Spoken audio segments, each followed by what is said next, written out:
maendeleo, development partners, kwamba waongeze ufadhili katika miradi.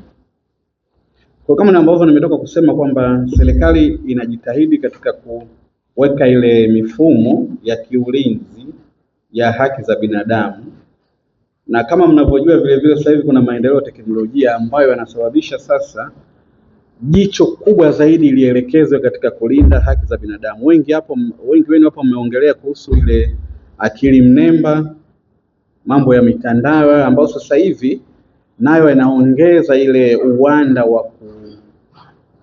wa kuvunja au kukandamiza haki za binadamu. Watu wanatumia vibaya. Teknolojia ni nzuri sana, ikitumika vizuri inatusaidia sana katika kuleta maendeleo, lakini vile kuhabarisha, kuelimisha na kuongeza ulinzi wa haki za binadamu.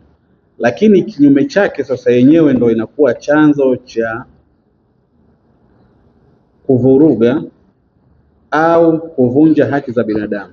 Lakini bahati nzuri serikali yetu vile vile hivi karibuni ilitunga ile sheria ya data protection, ile ya ulinzi wa taarifa binafsi. Kwa hiyo sasa ningetoa wito kama sisi wadau wa serikali na nyinyi ambao mnaisaidia serikali, mngetoa sasa hii elimu kuhusiana na hii sheria kwa wadau wengine, lakini kwa wananchi.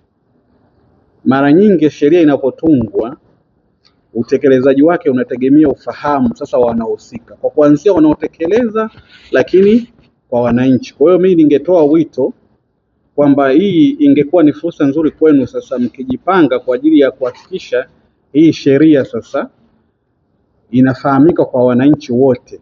Itatusaidia sana katika kulinda haki za binadamu, ikiwemo haki za watetezi wa haki za wanawake. Kuhusiana na kuweka mfumo wa tahadhari ili tumelichukua, na kama serikali tutaendelea kulifanyia kazi ili kuhakikisha kwamba kunakuwa na mfumo ambao unajitahidi kuzuia kabla yale matukio hayajatokea.